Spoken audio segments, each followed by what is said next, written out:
Negara Kesatuan Republik Indonesia adalah sebuah negara berdaulat yang diproklamasikan pada tanggal 17 Agustus tahun 1945 atau sekitar 77 tahun yang lalu. Seperti yang kita ketahui, kemerdekaan Indonesia diperoleh dengan sejarah perjuangan yang berat dari para pahlawan-pahlawan nasional kita.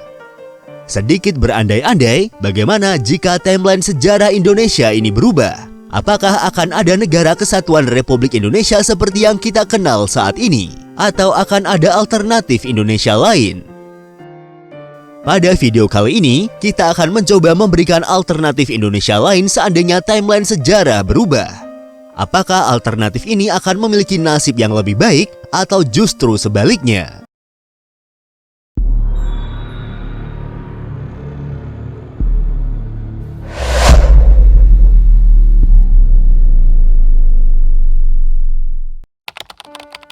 Alternatif pertama jika sejarah Indonesia berubah adalah tidak adanya Republik Indonesia dan wilayahnya akan diperintah oleh negara-negara dengan sistem monarki atau kerajaan.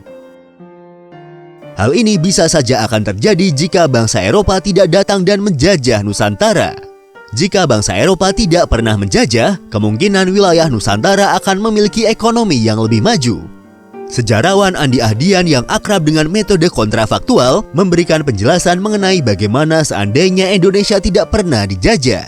Dosen Universitas Nasional itu mengatakan bahwa kondisi yang paling mungkin terjadi jika Nusantara tidak pernah dijajah adalah industrialisasi yang lebih maju dari sekarang.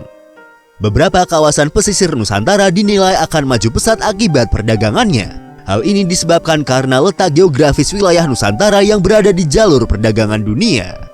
Senada dengan yang dikatakan Andi, seperti yang kami lansir dari situs goodnewsfromindonesia.id, Bondan Kanumayoso yaitu dosen ilmu sejarah dari Universitas Indonesia juga pernah mengatakan, dengan atau tanpa kedatangan Eropa, sebetulnya Nusantara sudah menjadi bagian jaringan perdagangan dunia.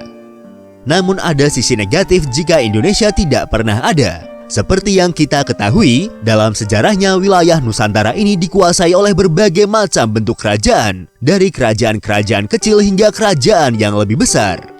Banyaknya kerajaan yang berkuasa ini akan memicu munculnya konflik, apalagi jika setiap kerajaan saling mengekspansi kerajaan lainnya demi memperluas kekuasaan di berbagai wilayah Nusantara. Konflik kerajaan yang terus timbul inilah yang kemudian bisa membuat Nusantara seakan semakin tertinggal dan terbelakang. Dampaknya jelas membuat kemajuan ekonomi di wilayah Nusantara juga kian terbatas dan tidak seperti saat ini.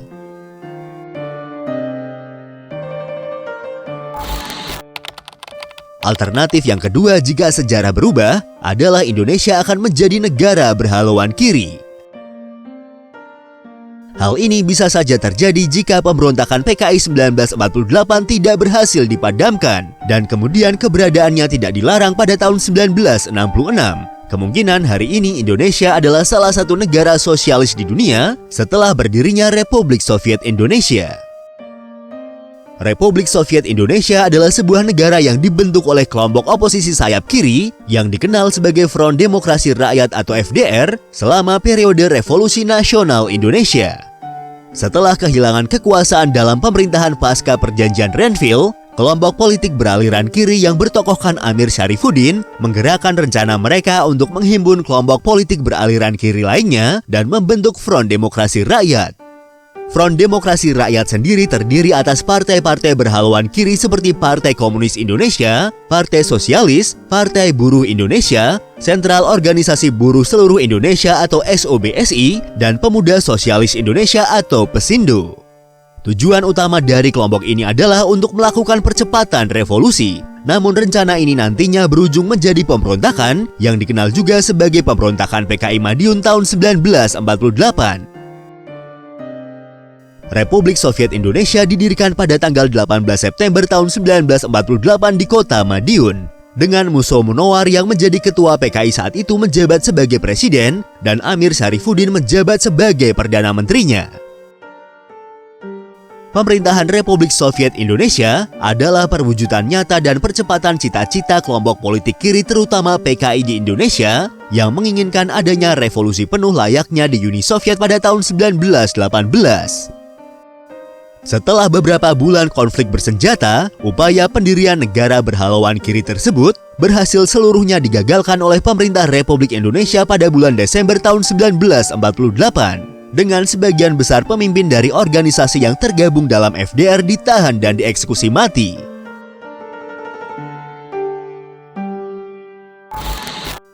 Alternatif ketiga jika sejarah berubah adalah Indonesia akan menjadi negara federal. Jika tidak memiliki nasionalisme dan persatuan yang tinggi di antara pendahulu-pendahulu kita, bisa jadi negara kita masih berbentuk federasi dan tergantung dengan negara Belanda.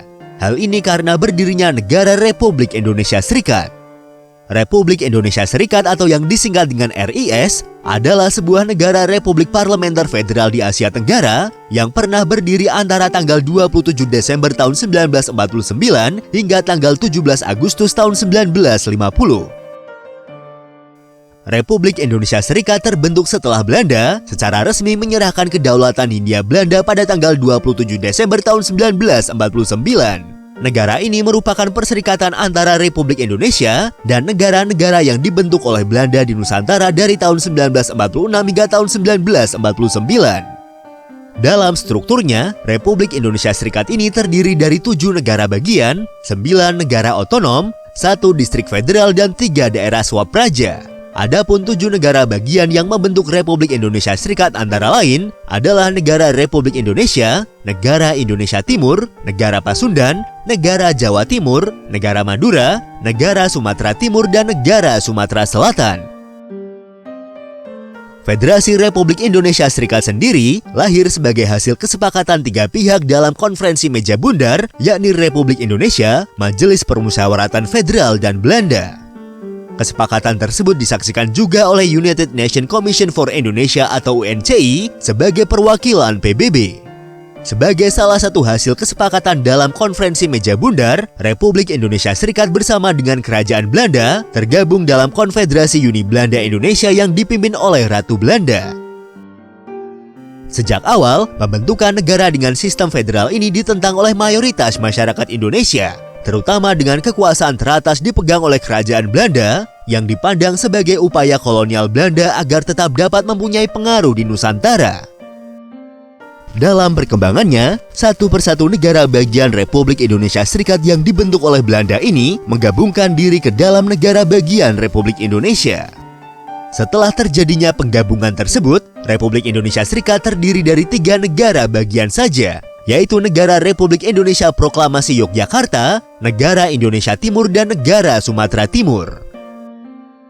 Setelah diadakan konferensi di antara ketiga negara Republik Indonesia Serikat yang masih tersisa, antara bulan April dan bulan Mei tahun 1950, disepakati keputusan untuk membubarkan Republik Indonesia Serikat dan Indonesia kembali berbentuk negara kesatuan, sesuai dengan yang diproklamasikan pada tanggal 17 Agustus tahun 1945. Republik Indonesia Serikat secara resmi dibubarkan oleh Presiden Soekarno pada tanggal 17 Agustus tahun 1950, bertepatan dengan peringatan Hari Proklamasi Kemerdekaan Indonesia yang kelima dan digantikan oleh Negara Kesatuan Republik Indonesia.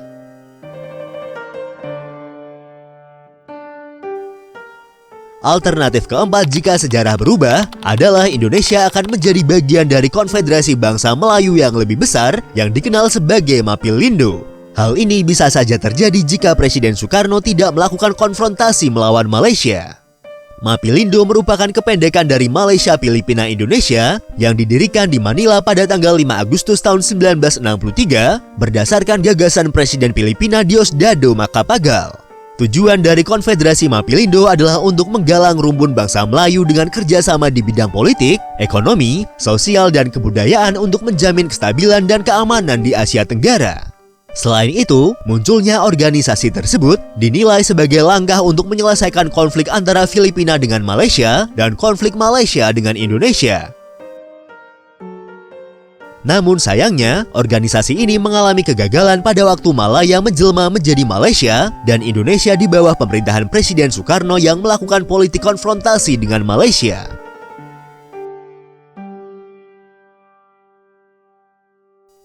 Itulah video tentang alternatif universe jika timeline sejarah Indonesia berubah. Perlu kami tekankan bahwa ini hanya contoh apabila sejarah di masa lalu berubah.